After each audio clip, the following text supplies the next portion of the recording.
大家好，旭大是非同凡响，我是童文勋。今天我们要谈几个主题哈。川普他好像在交代遗言一样哈。我们再来看一段他接受记者，他又一样哈，他在椭圆形办公室在白宫，然后他一边签署这些法案呢，他就一边回答记者的问题。那没有想到记者问他的问题，他却突然很严肃的在谈他要如何对待他现在其实还是有很高的一个被暗杀的风险。那如果他被暗杀，或是其他的高阶的官员被暗杀，他说任何一个正常的国家都会做这样的一个反应，当然要施以强烈的报复，否则你元首都能够被杀，那么其他的人呢？其他的国民，那他的生命当然就更没有保障了哈。好，除了这一题之外呢，我们要谈就是非常重要的，川普又跟纳坦雅胡碰面了。那他们两个要谈什么呢？并没有把谈的细节告诉公众，他并没有公布。可是他大概大纲他说了，他说我们就是要谈整个现在加沙走廊的问题啊，我们要谈伊朗的问题，也就是说，他们要共同来决定中东的未来。中东的未来当然也包括整个中东的石油啦、这些原油啦、天然气，这个之后要怎么处理，恐怕会交给以色列来处理。但第一件事情就是，伊朗要处理，到底是要去跟他打仗呢，还是我们用经济的方法来处理？用经济的方法是最好的方法。那谁在后面金援伊朗？其实目标锁定嘛，就清清楚楚的是谁，怎么对付他。所以我们说，从巴拿马运河一直到格陵兰岛，一直到前天在川普就任之后，美军头一次轰炸空袭呀、ISIS，重点是什么？就还是跟“一带一路”有关。所以，我们今天会来讲一个非常重要的这个国家。这个国家其实对于台湾的观众朋友来说，应该是非常非常陌生的。但是，我们的海军是有研究过这个国家的哈。这个国家叫做吉布地。吉布地呢，它有非常重要的一个战略位置哈。所以，我们今天会来介绍吉布地。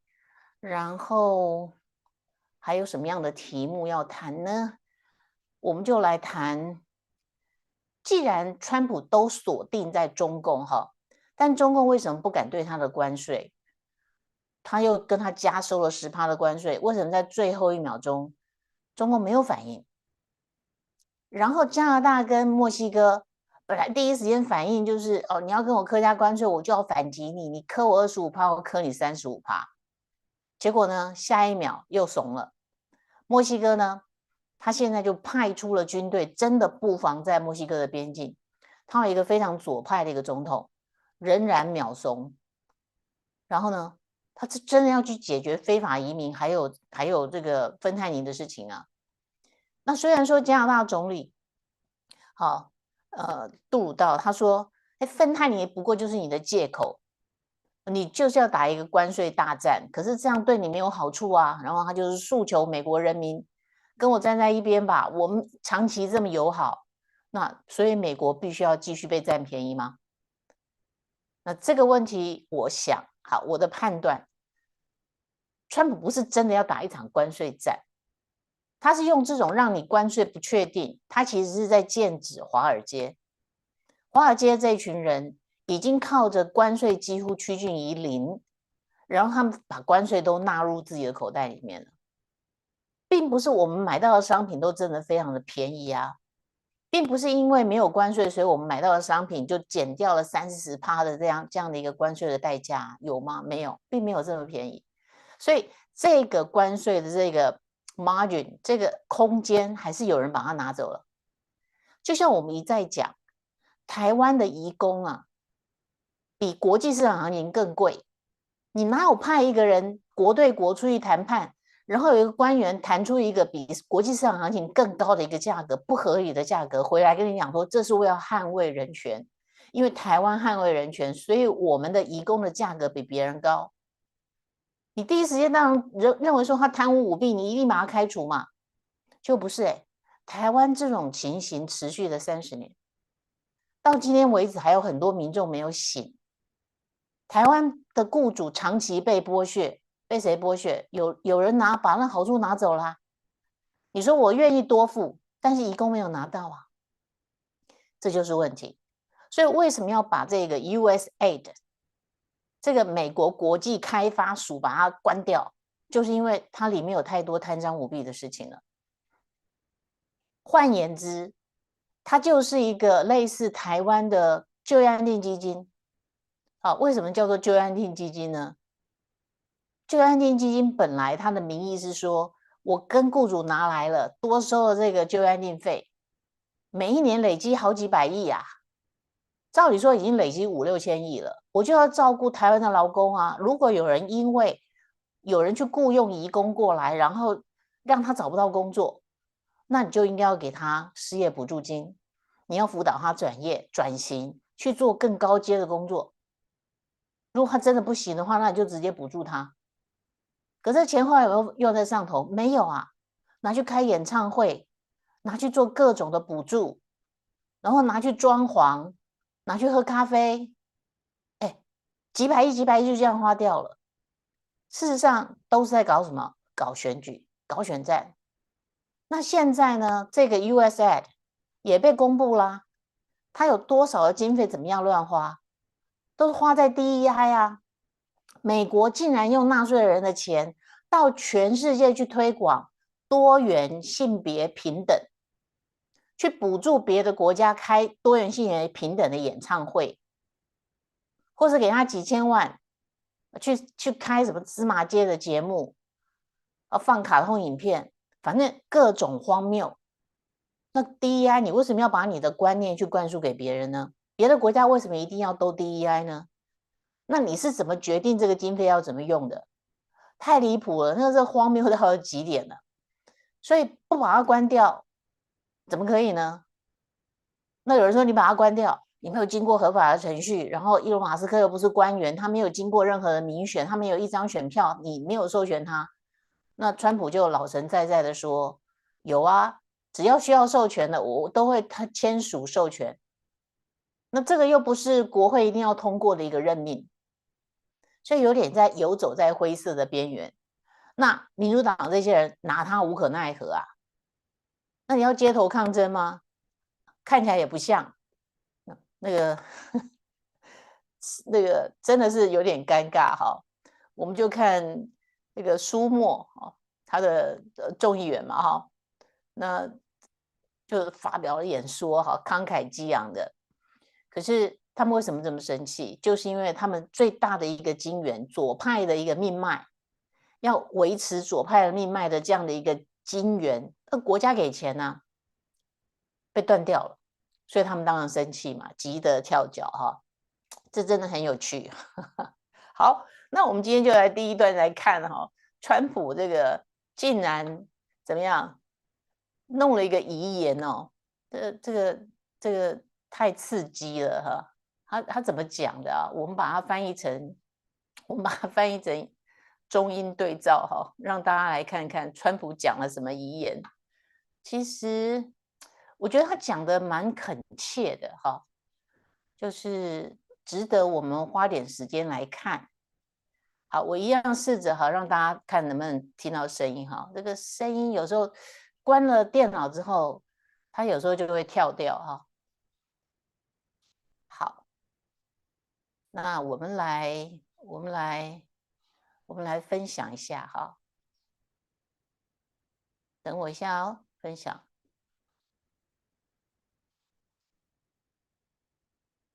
Why sit here unhappy to sign it if it's Iran and their proxies who have threatened to retaliate against you and your team by killing you guys for taking out Soleimani? Well, they haven't done that, and that would be a terrible thing for them to do, not because of me. If they did that, they would be obliterated. That would be the end. I've left instructions. If they do it, they get obliterated. There won't be anything left.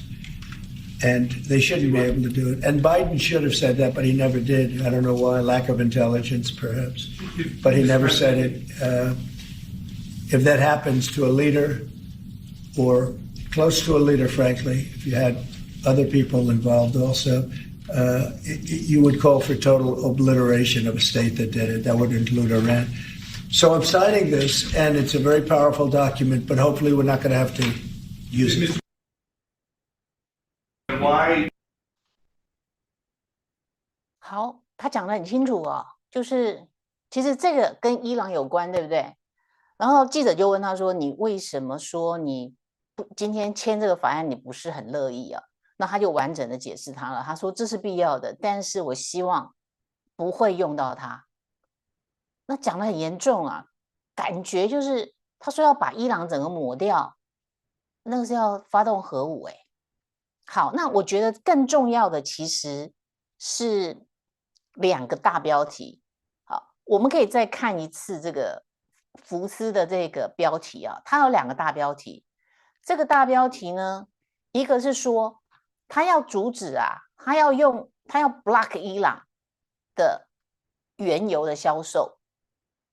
好，第一个标题是他说他要 block， 我们可以 block 伊朗的原油的销售，我断了他的经脉，我就可以解决所有的问题。好，然后第2个标题呢，就他谈的是什么呢？他讲的是伊朗不可以拥有核武，伊朗不可以拥有核武，所以这是2个最大的一个重点。那这2个重点呢，当然跟谁谈？跟以色列谈。所以跟纳坦雅胡谈的时候，谈什么？好，谈什么？非常重要的就是他要怎么处理中东的问题。那处理中东的问题是断经脉，对不对？所以断伊朗的经脉，当然就是就伊朗的原油的销售。那它原油大部分卖给谁？它原油大部分卖给谁？只有2个国家敢跟伊朗买原油，谁？一个是俄罗斯，俄罗斯自己生产原油跟天然气的，它不需要买啊。俄罗斯现在在战争中，它也没有钱啊，所以要打击俄罗斯也是用原油把它降价，全世界的原油跟天然气价格就要降下来，它就没有经济来源了。那伊朗呢？谁在跟他买原油？中国啊，就这么简单啊，中共。所以中共还是在这一个他在跟泽连斯基在谈，或是在跟纳坦雅胡在谈的时候，其实是非常关键的一个原因。要停止俄乌战争，为什么记者会问这个川普？在上一次我们谈过，有记者问川普说：“哎，你是不是跟习近平有谈过，用你反对台独来交换中国支持停止俄乌战争？”川普说：“我没有跟习近平谈过这个问题。”为什么记者会这么问？因为所有人都知道，俄乌战争后面就是中共，伊朗后面也是中共，所以我们一再的说，有点像开玩笑。How old are you？ 你到底几岁？不是怎么老是你？这里也看到你，那里也看到你。所以前天美军在川普上任之后的第一次的对 ISIS 这样的实施轰炸，哈，它到底轰炸哪里呢？好，我们今天来看这个轰炸。非常重要的哈，这个地点在哪里呢？好，跟大家分享这个轰炸的地点呢，是在索马利亚的 ISIS 据点。你如果对这边的地图你有一点点概念的话，你就会想说，不对啊 ，ISIS 本来在哪里？ISIS 有叙利亚在支持的时候，有部分在叙利亚，对不对？在大马士革啊，然后他就游走在这个中东或是在非洲这个区域。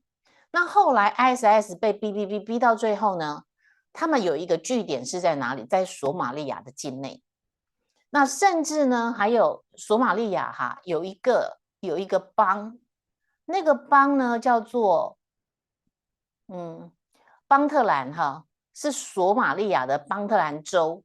那索马利亚是一个联邦，所以这个邦特兰州呢，就有这个邦特兰州的他们的武装部队，那一直在对抗 ISIS。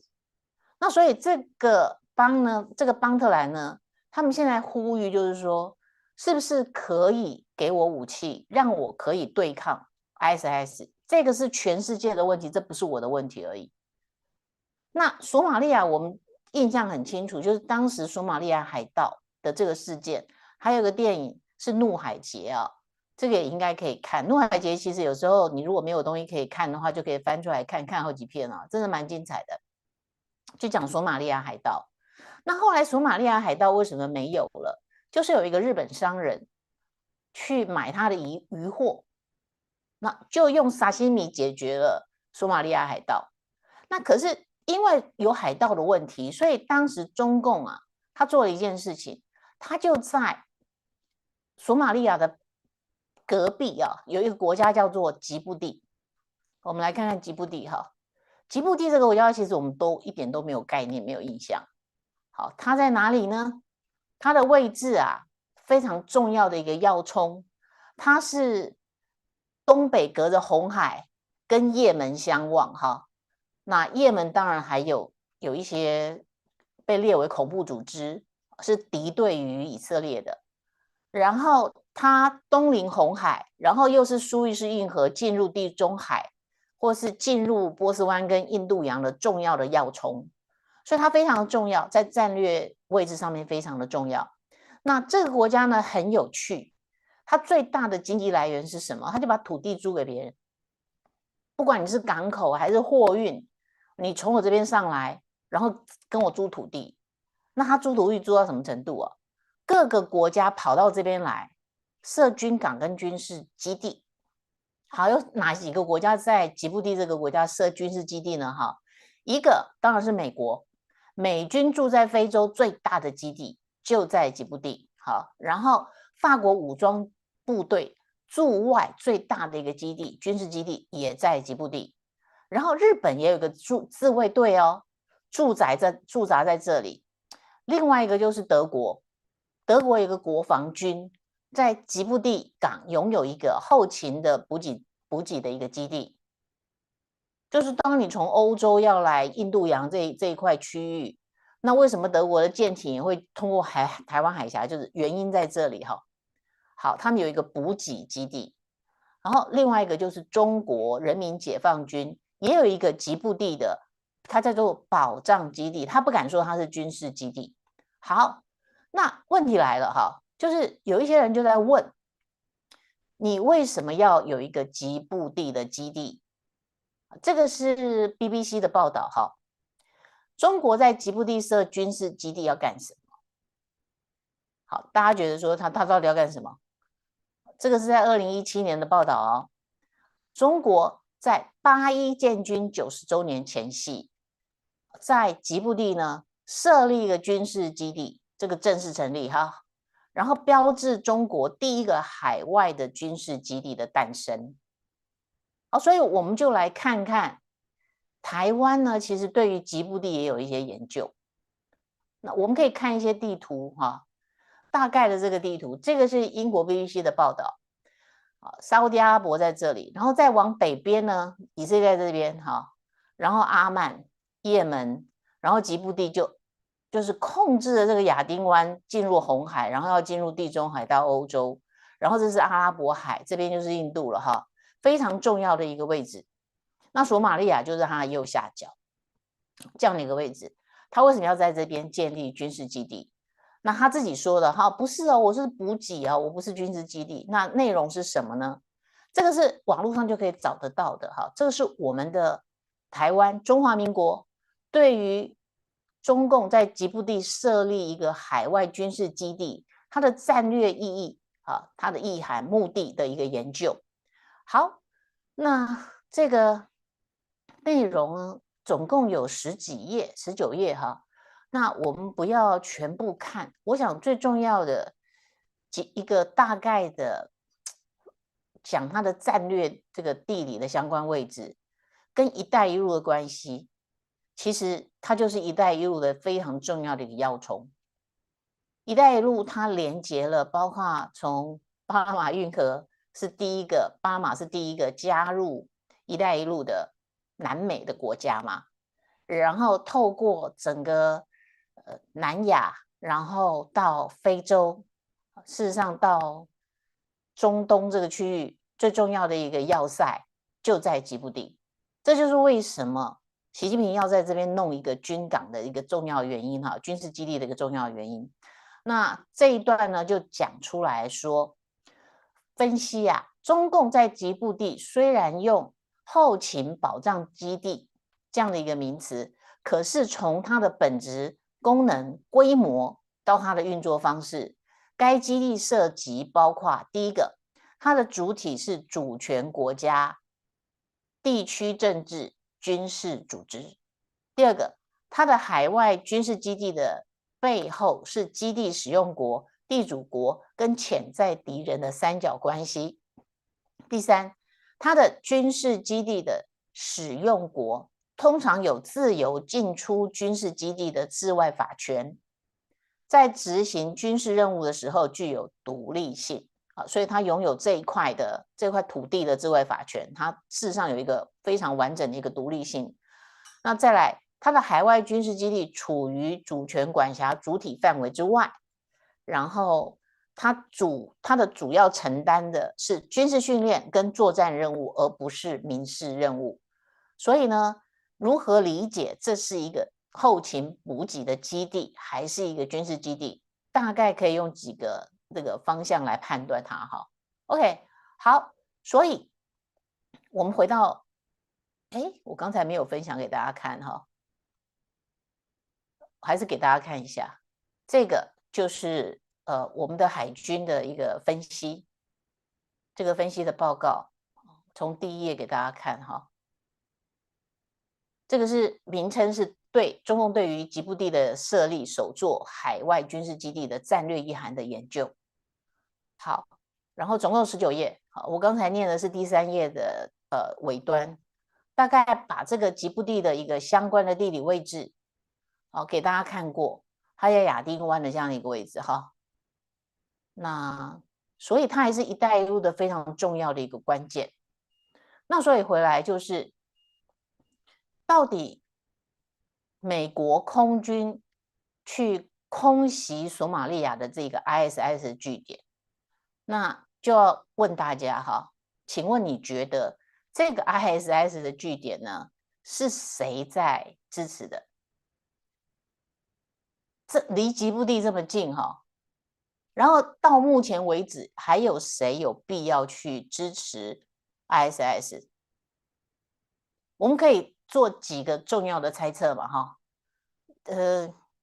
是不是俄罗斯在支持？因为俄罗斯以前也有在叙利亚也有军事基地啊，可是最接近索马利亚的是谁？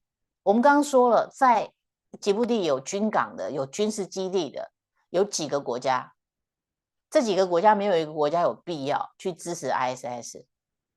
唯一同情 ISIS， 而且是他的官方同情 ISIS， 说 ISIS 是一个合法的政权，只有中共。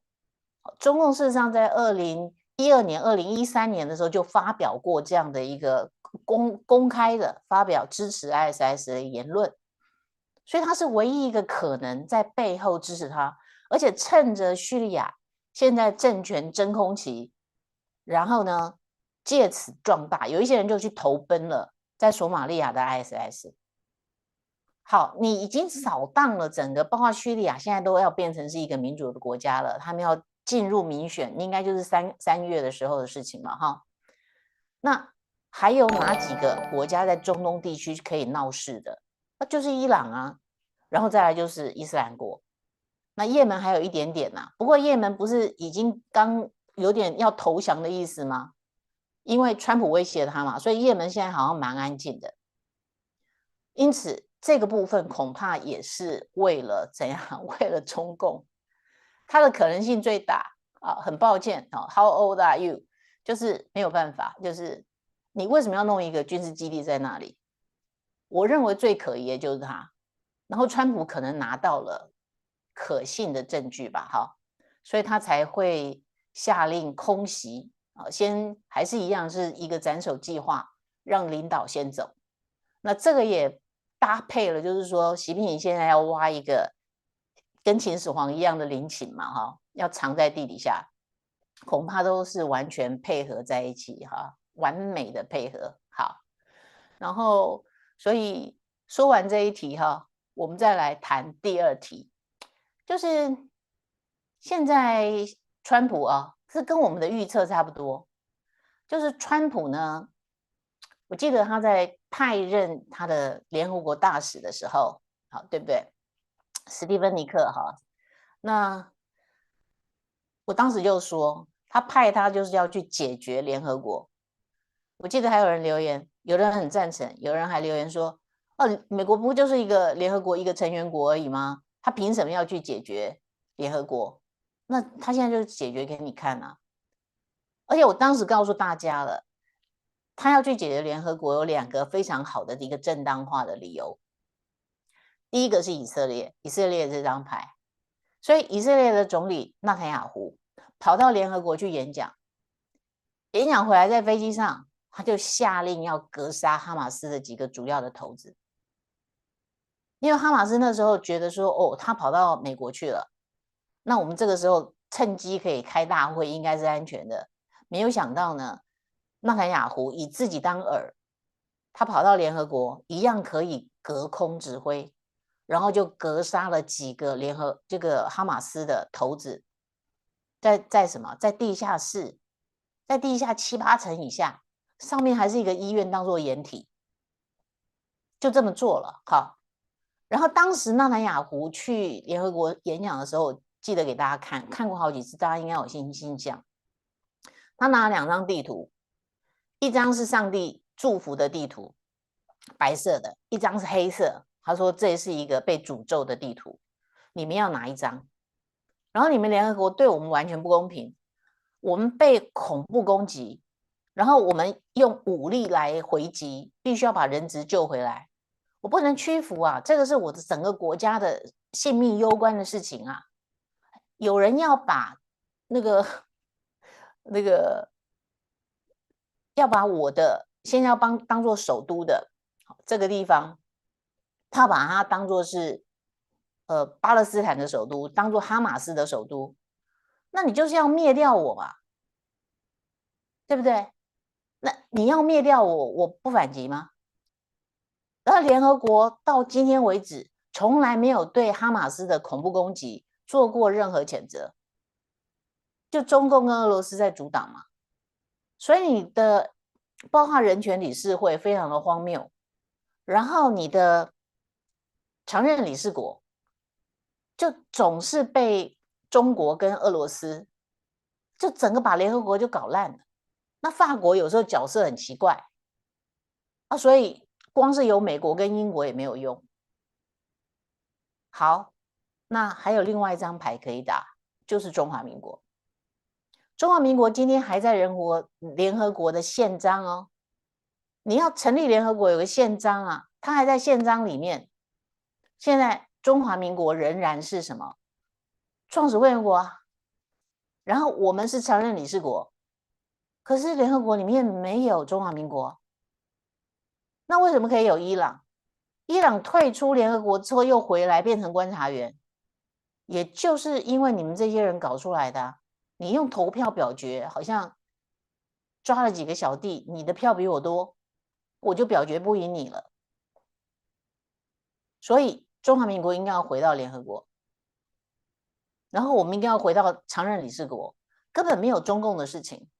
那常任理事国，那如果是中华民国回去常任理事国的话，至少常任理事国里面就只剩下一个俄罗斯没有办法处理嘛。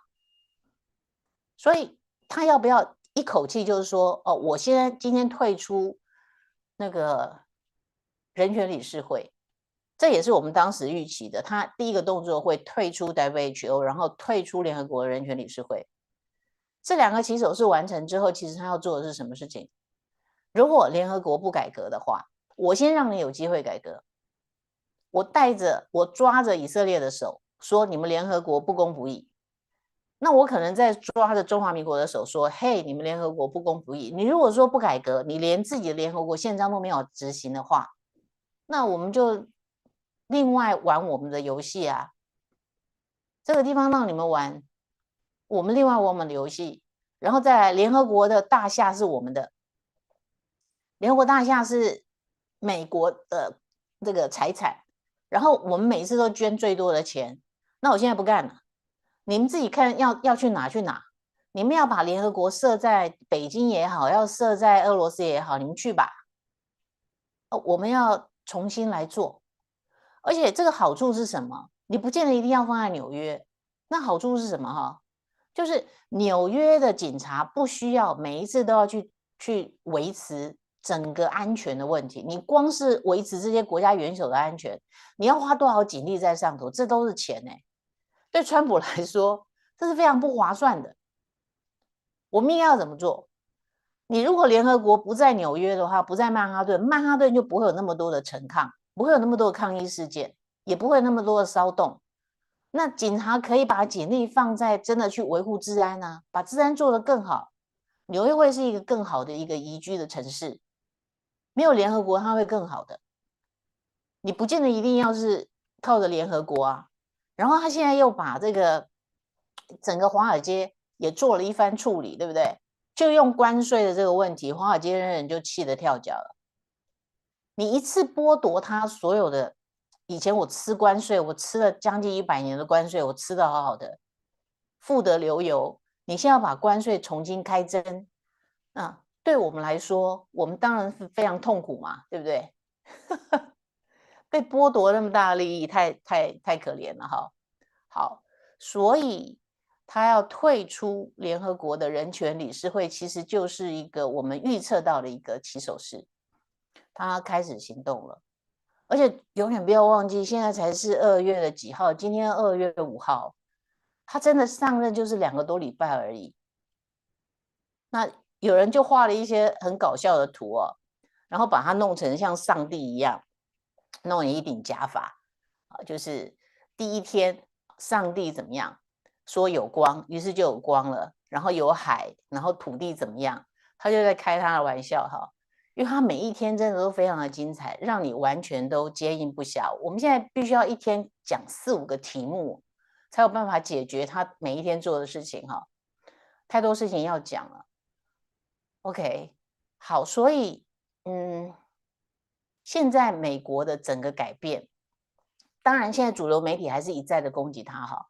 可是我看到一个非常重要的改变，我觉得也可以跟大家分享的，就是他的军人，好，他的从军的人哈，突然增加了非常的多，可以让大家看看这个报道哈。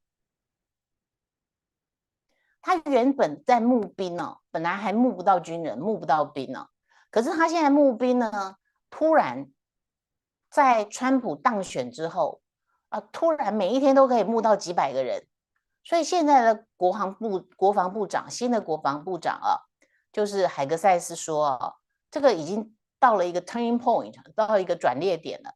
我们把它翻成中文，就是突然人数变得非常的多，好，尤其是陆军的征兵打破纪录。那为什么会这样子呢？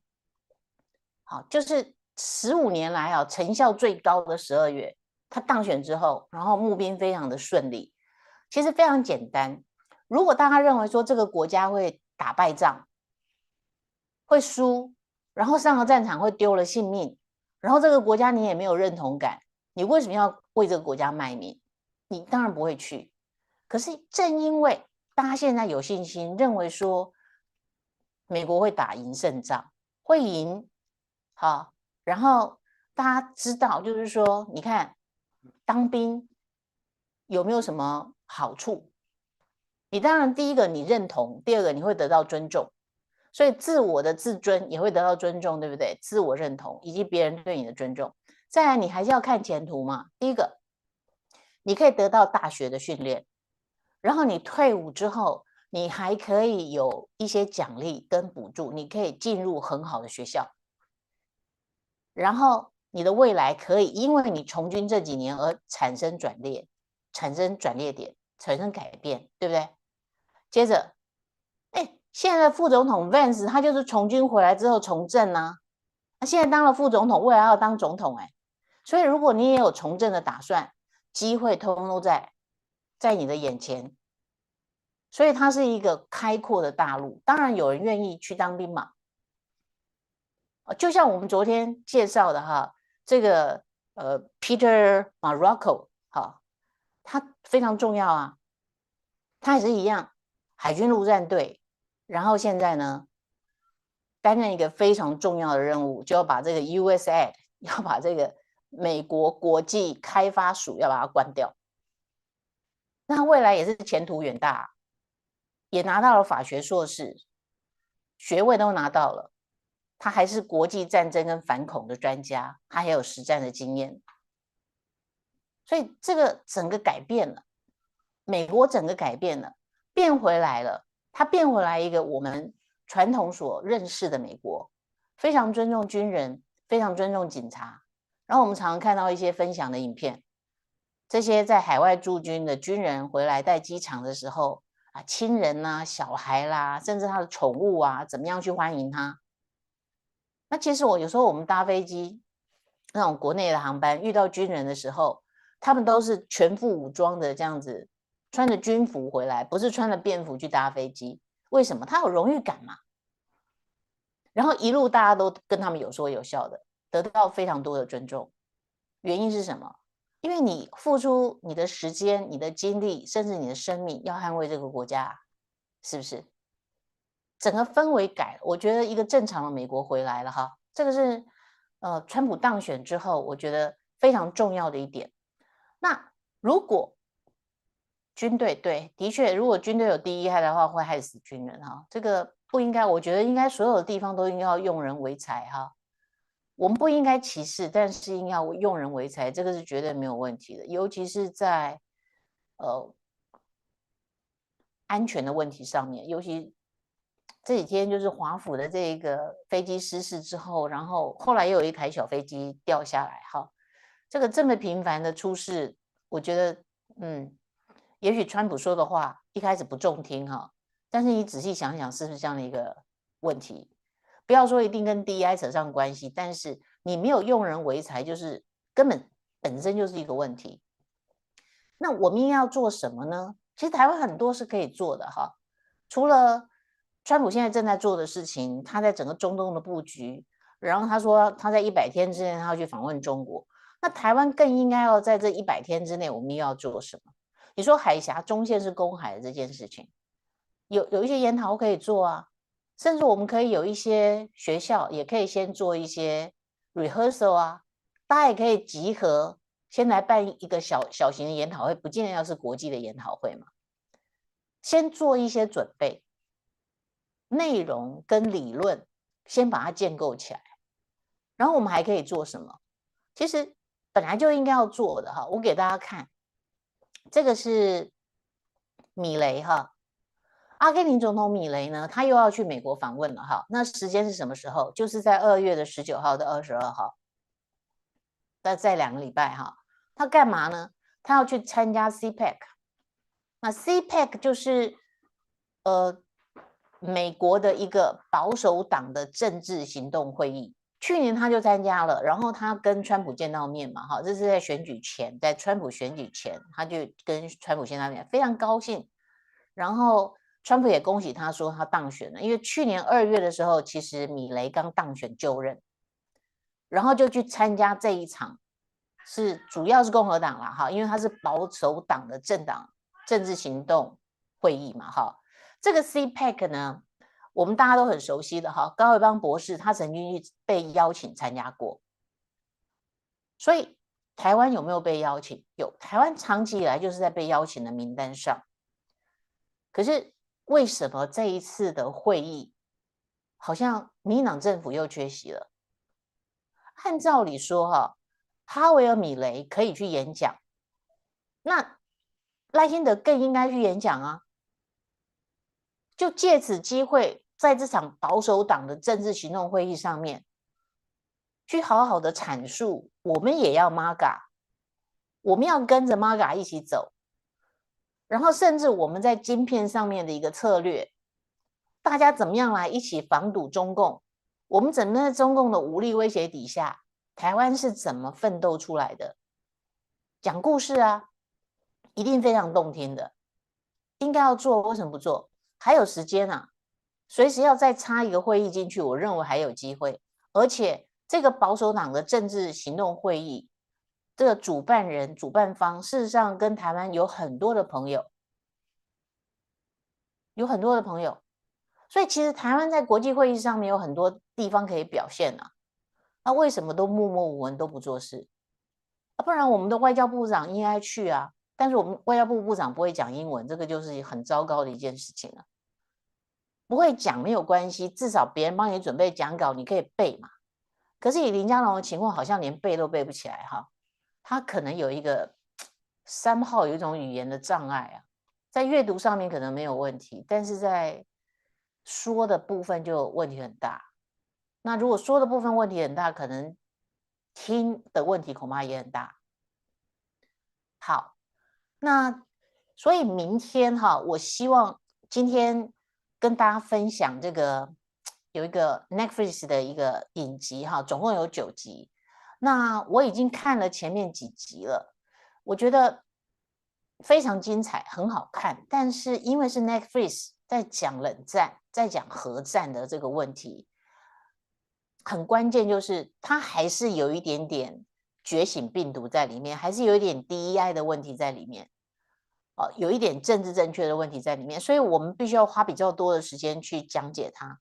但是很糟糕的就是说，他用了非常大量的一些纪录片，所以很重要。他花了很大力气去做了这个纪录片，但是他把它解读的时候是错的。但是我们又找不到更好的一个题材，可以跟大家分享说，现在核战真的是有可能迫在眉睫，有这样的一个风险。习近平已经做了这样的一个准备了，但是我们不要被恐吓，不要害怕。台湾可以做什么？我们可以从这个影集哈，我觉得可以得到一个很好的一个启示哦。尤其川普的今天在开玩笑说，川普在交代遗言呢、所以如果有人暗杀他的话，他已经做了一个命令了，他有个锦囊。那这个锦囊告诉大家，如果他被暗杀，还是谁被暗杀？比如说之前有人在讲这个事情，我常常是联想式的哈。讲到这边我就联想到一件事情，有人说蓬佩奥，因为为什么川普跟蓬佩奥会被追杀？川普就是这个伊朗，就是说一直要追杀他们2个人，还有另外一个是军方的将军，就是因为他们当时下令暗杀了伊朗一个非常重要的政治人物，是一个将军，所以现在被那个何梅尼哈就是千里追杀。那当然有保护的机制嘛，所以川普一直被保护着。可是即使被保护着，他还是遭遇了几场暗杀。然后事实上过去呢，蓬佩奥也一直被保护着。那最近有一个消息是说，川普撤掉了蓬佩奥身边的保护了，就不再保护他了。我对这件事情画一个问号。然后我也跟几个人讨论啊，那大家就笑嘻嘻的，就是说好，那你站在伊朗的角度，伊朗要暗杀蓬佩奥的人，看到说明面上明哨撤哨了，然后明哨告诉你这明白的告诉你说，我撤哨了，我没有再保护他了，意思就是说你要暗杀他，你随时来吧。请问你如果是伊朗的那个暗杀的指挥官，你会相信吗？你是相信他明哨撤掉了，还有暗哨，还是明哨暗哨都没有？现在是杀死蓬佩奥最好的时候。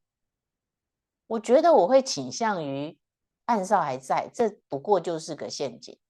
好，这个是我随想的啦。哈，我常很多事情都是学随想，我甚至会跳着讲事情哦，很抱歉。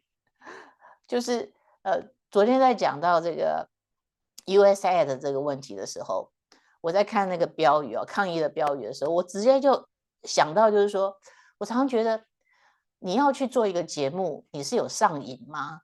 你一定要去做节目吗？你大好的时光你可以做很多事情啊，你为什么一定要做节目呢？哈，那你做节目上瘾吗？你在讲真相或者你在劝善上瘾了吗？那美国去援助别人也上瘾了吗？所以我就直接跳要去讲上瘾的事情。好，不是上瘾了哈，其实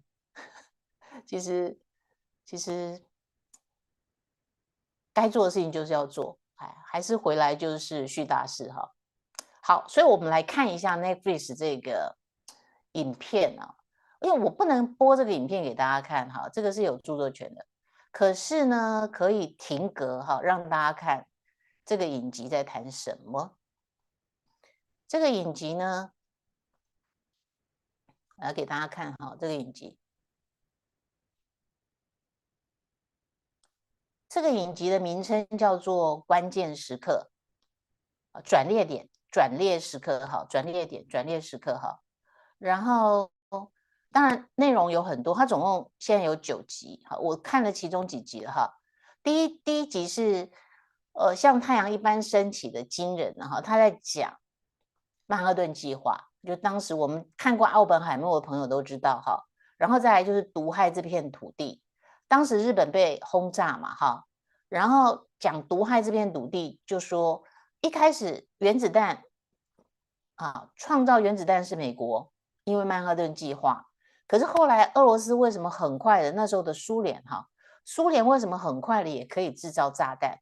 就是这个原子弹核弹，就是因为有间谍把这个资料完整的给了斯大林，所以这个间谍后来就被判刑了嘛不管是人在英国还是在美国，可是也兴起了一个非常可怕的一个类似白色恐怖的时期。那个时候美国呢，就为了要对抗苏联，就内部了就有一个抗共的这样的一个风潮，然后抓匪谍这样的一个问题。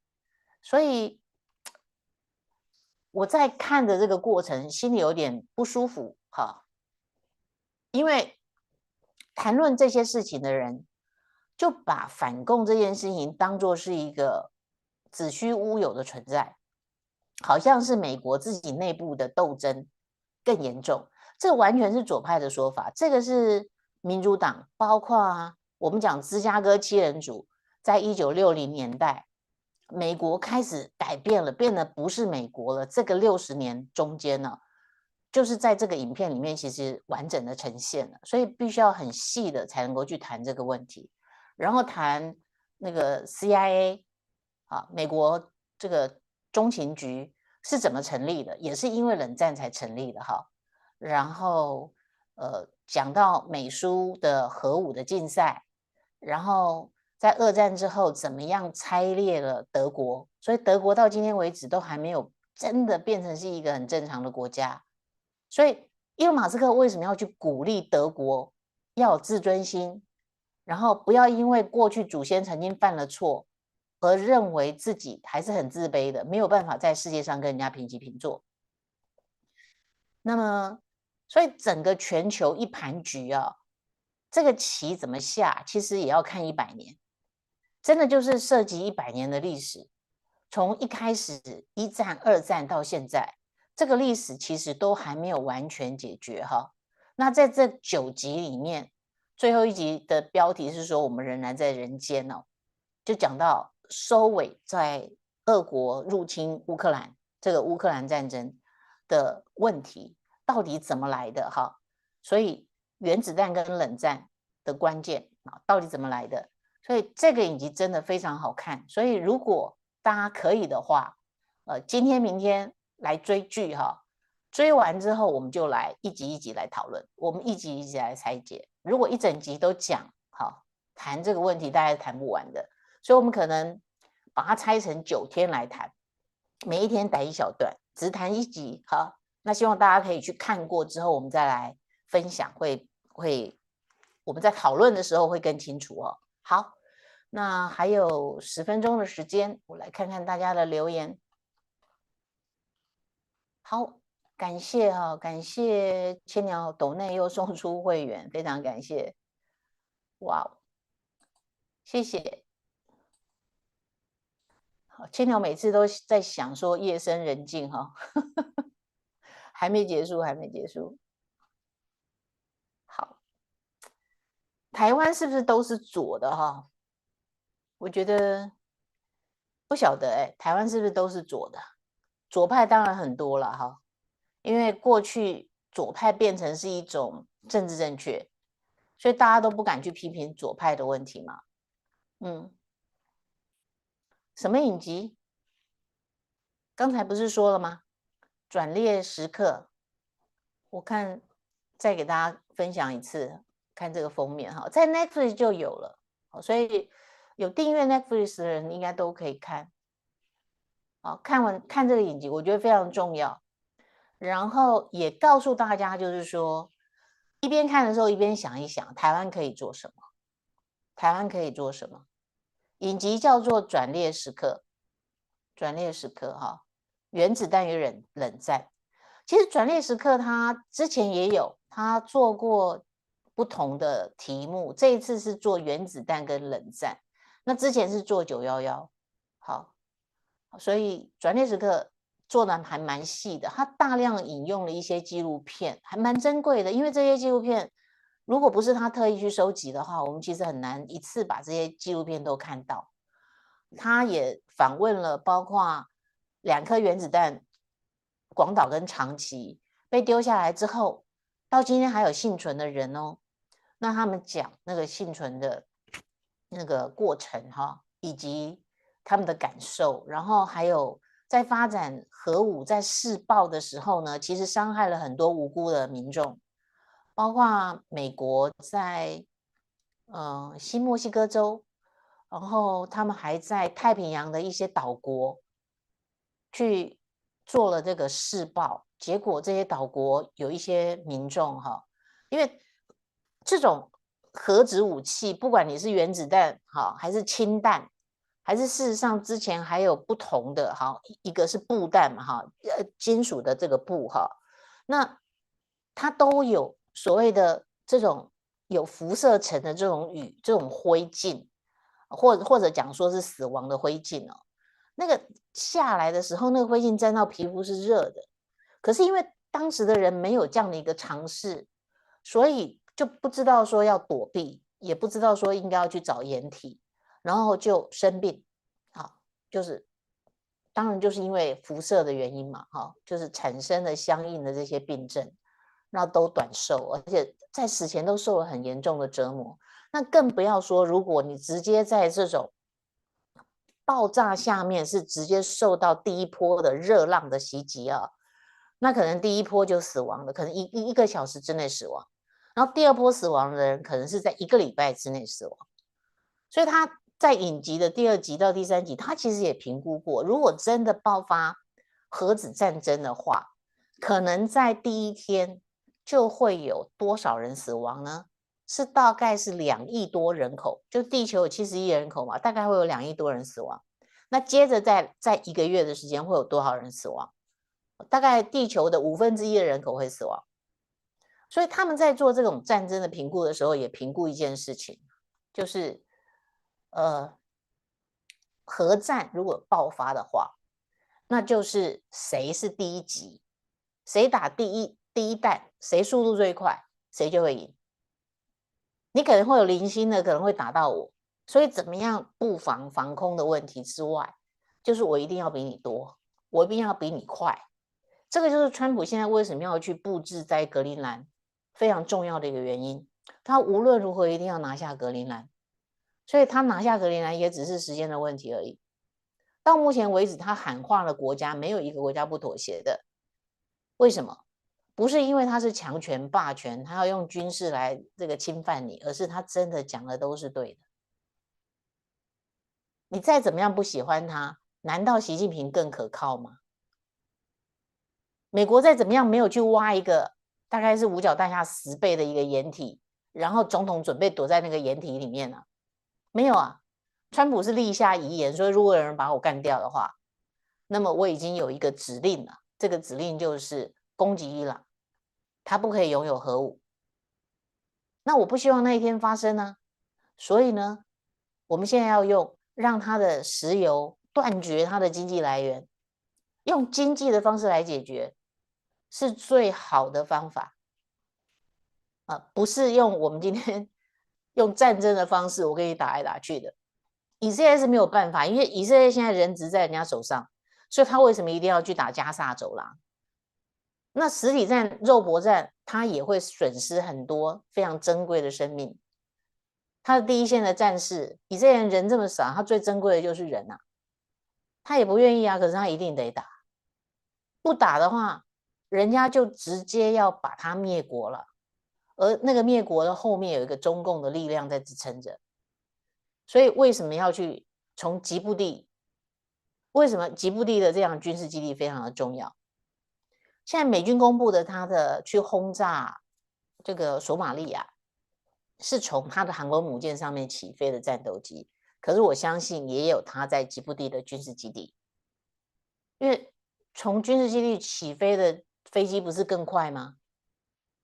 甚至这个飞机可能是跟航母当做是一个什么一个交叉的运用，不见得所有的飞机都是从航母上面起飞的。ISIS 必须要予以控制，整个中东的局势才会比较好控制哈，因为它就像孤狼一样的一个行动，真的很糟糕啊。伊朗的处理可能斩首行动就可以解决了，但是孤狼的行动，它会造成不必要的损失嘛哈。OK， 好，当然有很多的这个怀疑论啊、阴谋论啊哈。我看 ABC 哈说，撞双子星的是美国人哈，这不是啦。再怎么样的一个阴谋论，我们看到当年有一个叫做华氏45度 C， 是不是哈？